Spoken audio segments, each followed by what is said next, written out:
Assalamualaikum warahmatullahi wabarakatuh.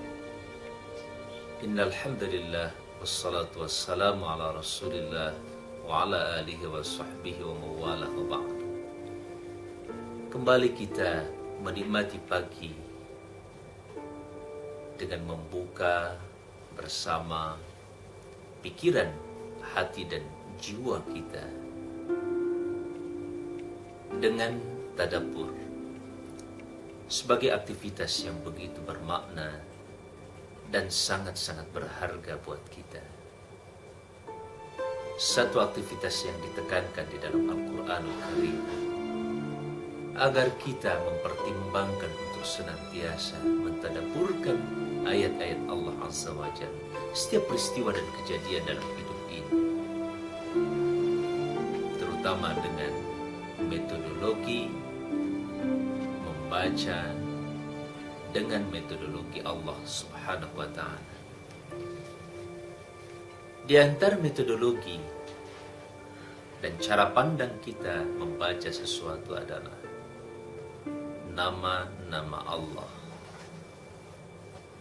yang dikenal dengan istilah Al-Asma'ul Husna. Di antara nama Allah yang terbaik itu adalah Ar-Rahman Ar-Rahim. Diperkenalkan oleh Allah Subhanahu wa Ta'ala dalam setiap surah, bahkan pengantar surah, kecuali surah At-Taubah. Ar-Rahman, dialah Allah yang Maha Pengasih. Banyak tafsir tentang kenapa Ar-Rahman diartikan dengan yang Maha Pengasih. Demikian halnya dengan Ar-Rahim, yang Maha Penyayang. Singkatnya, kasih Allah itu melebihi dan melampaui seluruh manusia. Tidak diperdulikan apakah mereka yang beriman ataukah tidak beriman. Sedangkan Ar-Rahim merupakan sayang Allah untuk orang-orang yang beriman, untuk mereka yang taat kepada-Nya. Semoga kita termasuk di dalam. Ada lagi sebagian tafsir mengatakan bahwa Ar-Rahman, kasih Allah adalah untuk seluruh makhluk yang ada di muka bumi ini. Sedangkan Ar-Rahim adalah sayang Allah untuk mereka yang menjadi ahlul jannah, ahlul surga nanti. Semoga kita juga termasuk di dalam. Ada mana yang begitu jauh lebih penting untuk kita saat kita memahami nama-nama Allah Subhanahu wa Ta'ala ini. Ar-Rahman, dialah Allah yang Maha Pengasih. Saat kita membaca segala sesuatu dengan kasih dan sayang Allah, sudah barang tentu hasilnya akan berbeda. Sinilah pentingnya kita terus mengasah pikiran dan hati nurani kita dengan nama-nama Allah Subhanahu wa Ta'ala, nama-nama yang terbaik. Saat kita menatap sesuatu dengan kasih dan sayang yang Allah anugerahkan pada kita, maka segala sesuatunya sekali lagi akan sangat-sangat berbeda. Yang kelihatan mungkin begitu menyedihkan, membuat kita tidak suka, tetapi dengan cara pandang itu malah kita akan sangat-sangat menyukainya.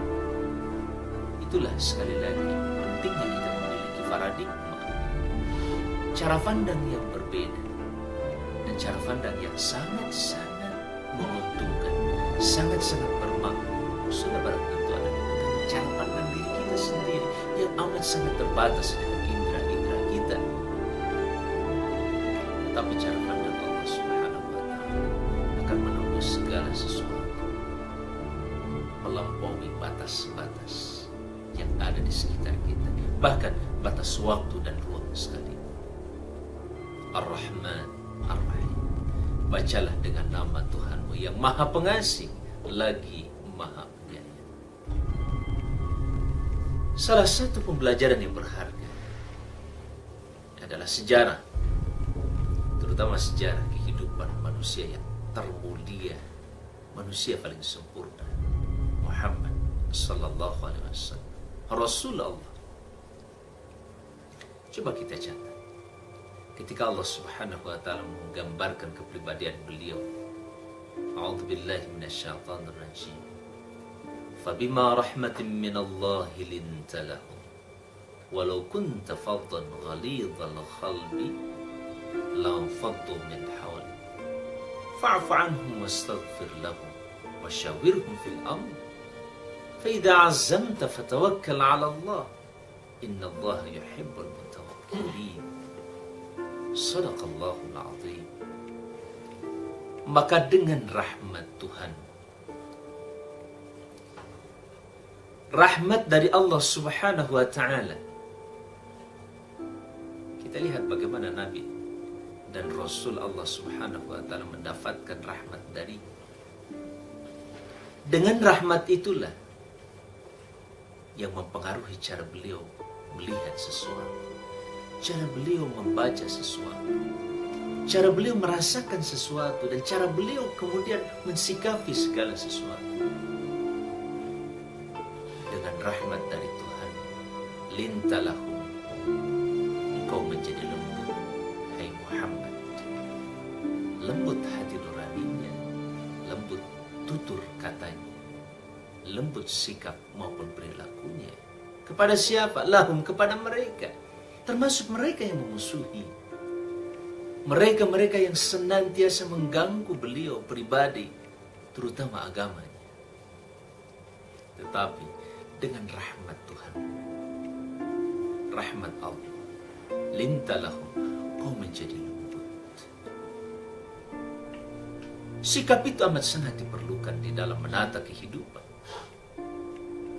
Betapa banyak persoalan yang tidak bisa diselesaikan dengan cara kekerasan, tetapi bisa diselesaikan dengan kelembutan. Itulah yang kemudian diungkapkan oleh Rasulullah sallallahu alaihi wasallam, innallaha rafiqun yuhibbur rifqa. Sungguh Allah itu maha lembut dan mencintai kelembutan. Yu'ti 'ala rifqi ma la yu'ti 'ala al-'unf wa la yu'ti 'ala al-'asr. Allah pasti memberikan sesuatu atas dasar kelembutan, atas dasar dan cara kelembutan. Hal-hal yang tidak bisa diberikan dengan cara kekerasan, kekasaran, bahkan dengan cara-cara yang lain sekalipun tidak akan diberikan. Allahu Akbar. Potensi diri inilah yang kemudian menjadikan Nabi Shallallahu Alaihi Wasallam berjiwa besar. Walau kunta faddan ghalidhal qalbi, andai kata engkau Muhammad faddan, kasar, galak bukan pada tempatnya, ghalidhal qalbi, yang sikap itu biasanya muncul dari sikap keras hati. Ghalidhal qalbi, bukan kelembutan hati nurani. Lanfaddu min hawlik, niscaya manusia yang kasar, yang keras itu akan lari dari sekitar kamu, yang akan membuat dakwah beliau gagal. Lanfaddu min, dengan kelembutan hati seperti itu, kemudian Allah perintahkan beliau, fa'fu anhum, maafkanlah mereka, wastaghfir lahum, dan mohonkanlah ampun kepada Allah Subhanahu wa ta'ala untuk mereka. Subhanallah, air tuba dibalas dengan air susu, bukan sebaliknya. Dan inilah format keislaman yang begitu tinggi, begitu sempurna. Sil man qata'a, sambungkanlah tali yang telah diputuskan oleh orang. Wa ahsin ila man asya'a ilaik.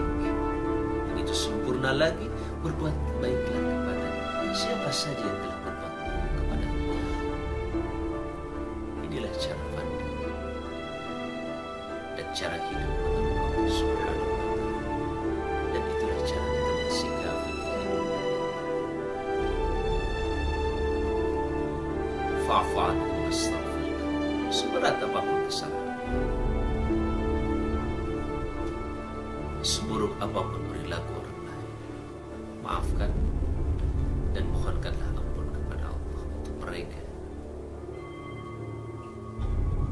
Dengan sikap seperti itulah kita akan bisa tetap bersama dalam nuansa syura, mau menerima pandangan dan pendapat mereka.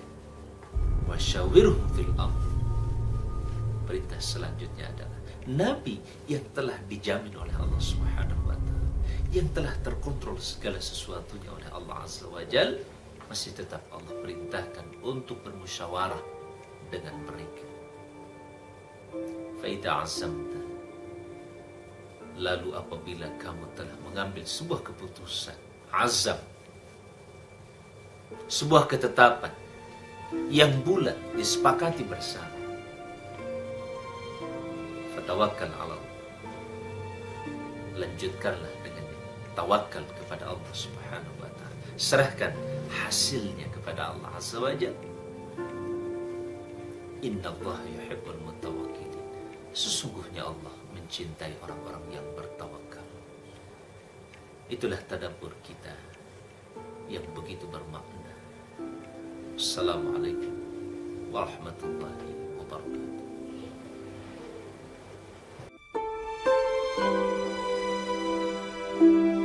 Thank you.